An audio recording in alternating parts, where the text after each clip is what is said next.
राष्ट्रवादी काँग्रेसची परिवर्तन यात्रा औरंगाबादमध्ये आहे। अजित पवार बोलायला उभे आहेत। थेट प्रक्षेपण। हनुमान मारुतीची जात कुठली त्याच्यावरच चर्चा सुरू केली। कोण म्हणते चिनी आहे, कोण म्हणते काय आहे, कोण काही वेगवेगळे म्हणतात। अरे आपण कधी देवाच्या दर्शनाला जातो त्यावेळी जात डोक्यात तरी येते का?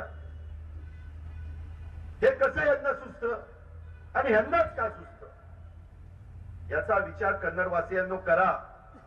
यावेळेस मागच्या वेळेस तर तुम्ही आमचा गड्याचा आमदार थोड्या मतांनी पाडला।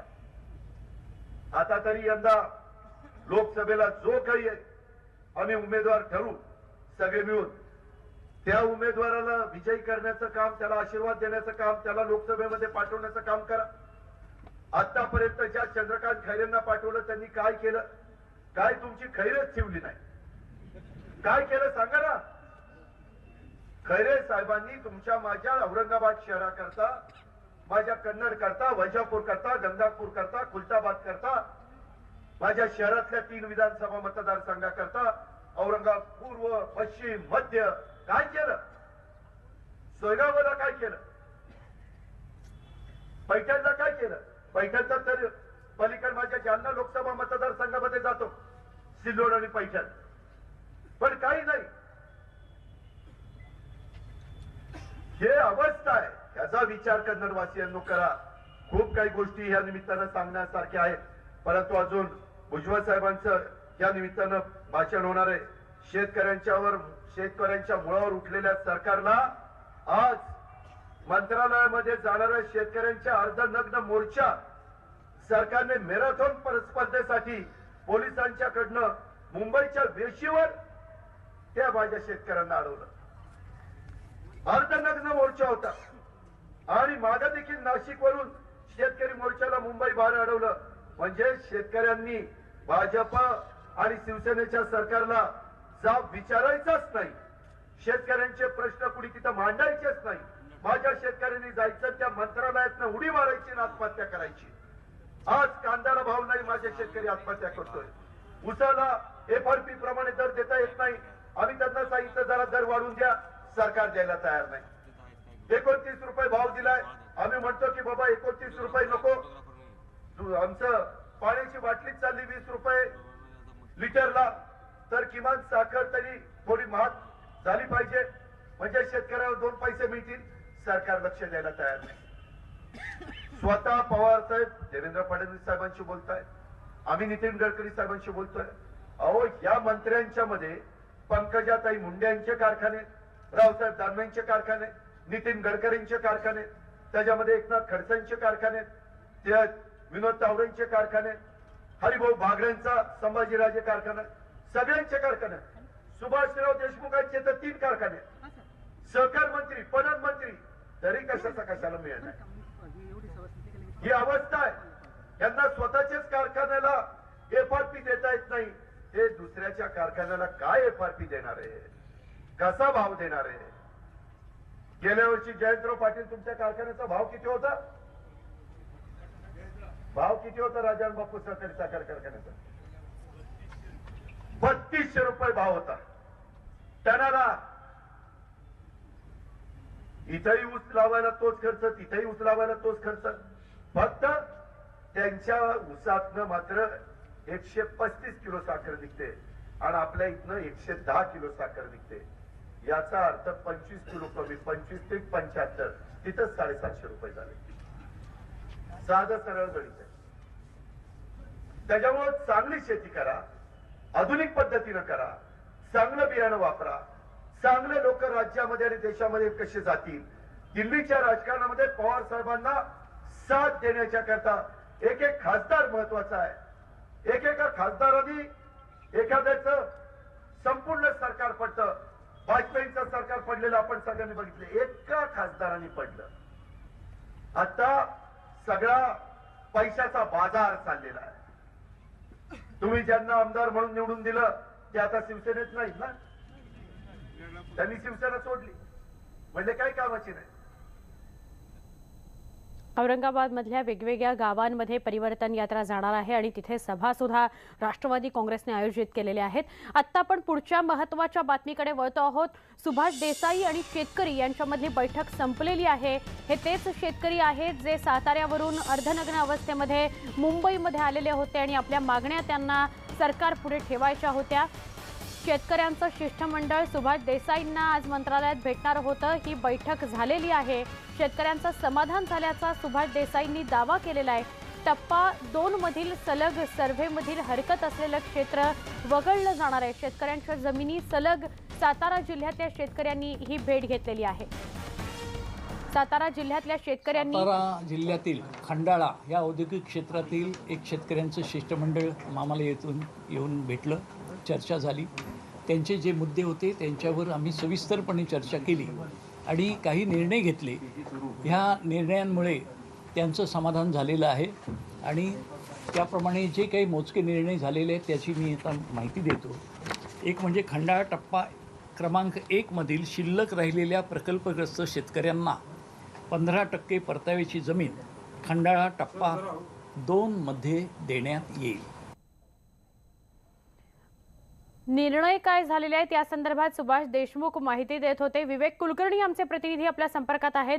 विवेक, काय सांगाल, बैठक यशस्वी झाली असं म्हटलं तर अतिशयोक्ती ठरेल का?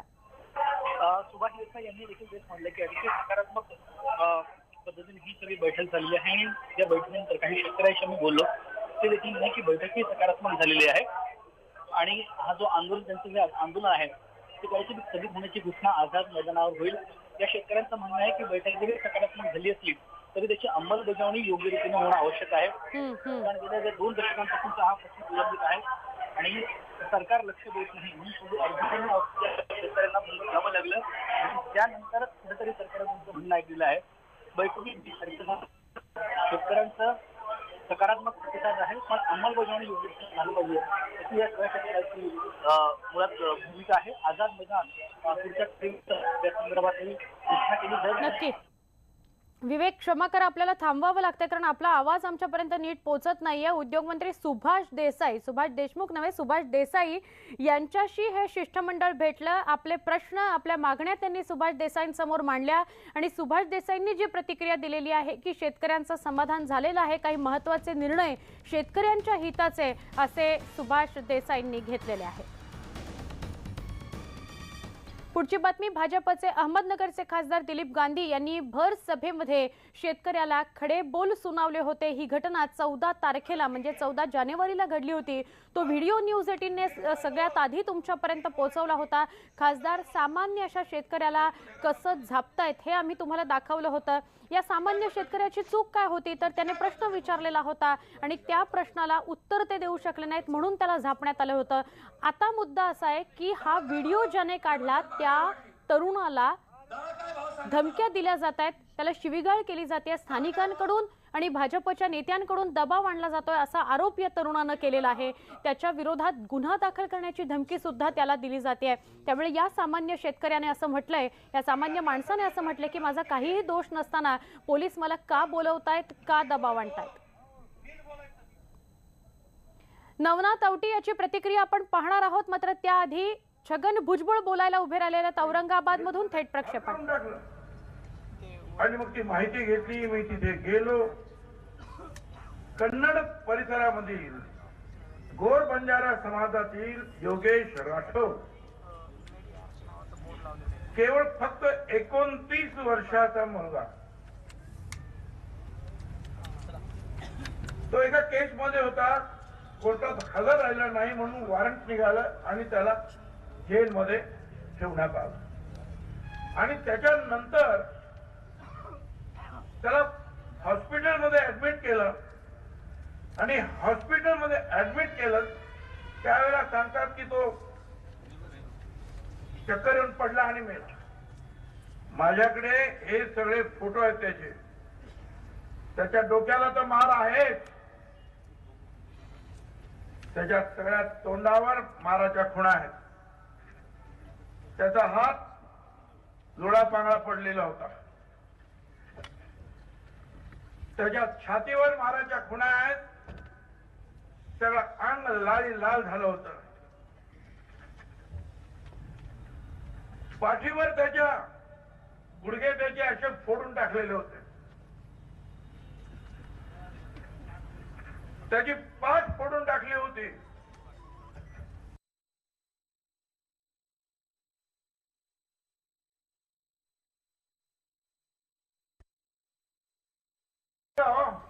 कसाही पडला तरी दोन्ही टाचा त्याच्या फोडून टाकल्या होत्या आणि त्यातून जे आहे रक्त येत होतं. हे सगळं मी हे सगळे फोटो पाहिले. कमिशनरला फोन केला. कमिशनरने सांगितलं डॉक्टरांची जे आहे रिपोर्टची वाट पाहत. कन्नडचे जे आहेत अनेक जे नौजवान जे आहेत तिथे समोर बसले होते त्या हॉस्पिटलमध्ये की न्याय मिळाला पाहिजे. 24 तास झाले त्याचं पोस्टमॉर्टम झालं नाही. शेवटी मी तिथे गेलो. डीनला फोन केला की काय चाललंय तुमचं. डीन म्हणाले अर्ध्या तासामध्ये रिपोर्ट तयार होईल. म्हटलं अर्ध्या तासात रिपोर्ट तयार होईल. खरं सांगा की काय कशाने त्याचा मृत्यू झाला.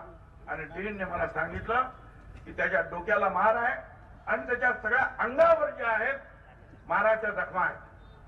आता ते त्यांनी सांगायची गरज नव्हती. माझ्याकडे फोटोच होते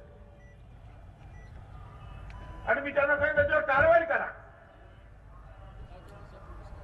शेवटी मुख्यमंत्र्यांना मेसेज पाठवला आणि त्याच्यानंतर फार उशिरा रात्री जे आहे FIR दाखल करण्यात आला. मला तुम्ही सांगा पोलीस कस्टडीमध्ये आपण टाकला तर पोलीस मारतात म्हणून न्यायालयीन कस्टडी मागतो. पण न्यायालयाच्या ताब्यामध्ये तो इसम गेलेला आहे. ती व्यक्ती गेलेली आहे म्हणजे मग जेलमध्ये गेलेली आहे. जेलमध्ये त्याला फक्त पकडून ठेवायचं, बाहेर सोडायचं नाही, पत्ता द्यायचा. पण मारण्याचा अधिकार पोलिसांनाही नाही आणि जेलमध्ये तर प्रश्नच येत नाही मारण्याचा. मग जेलच्या अधिकाऱ्यांनी या माणसाचा खून का केला कोणी विचारणार तुम्ही. आम्ही ठीक आहे राज्य 23 वर्षाची त्याची बायको, त्याची मुलं, त्याचे वडील खांद्यावर डोकं ठेवून रडायला लागले. साहेब न्याय द्या. काय न्याय देणार. गेलेला मुलगा कसा परत येणार. त्यांच्या मागण्या तर ठीक आहे की वकील निकम साहेबांना वकीलने 50 लाख रुपये भरपाई द्या, नोकरीमध्ये बायकोला ठेवा. हे सगळं ठीक आहे. ते सुद्धा आम्ही कळवलं मुख्यमंत्र्यांना. पण गेलेला मुलगा आणि माझा प्रश्न असा आहे की या राज्यामध्ये काय चाललेलं आहे. कोणी तुम्हाला मारण्याचा अधिकार दिला जेलवाल्यांना. आणि अशा रीतीनं एवढ्या माराच्या खुणा त्याच्यात पाहावत नाही. माझ्या बांधवानो हे फक्त महाराष्ट्रात चाललं असं नाही, सगळ्या देशात हे चाललेलं आहे. अखलाक नावाचा मुस्लिम बांधव त्याच्या घरामध्ये म्हणे गोमांस आहे आणि म्हणून त्याला बाहेर काढून त्याच्या बायका मुलांसमोर त्याचे तुकडे तुकडे करून ठार मारण्यात आला. सुबोध कुमार नावाच्या इन्स्पेक्टरने चौकशी केली आणि सांगितलं ते गोमांस नव्हतं. त्या सुबोध कुमारची बदली बुलंद शहरामध्ये झाली. तिथे परत आवाज उठली गोमांस गोमांस गोमांस. पोलीस चौकीला घेराव घातला. सुबोध कुमार बाहेर येऊन हात जोडून उभा होता की मी चौकशी करतो.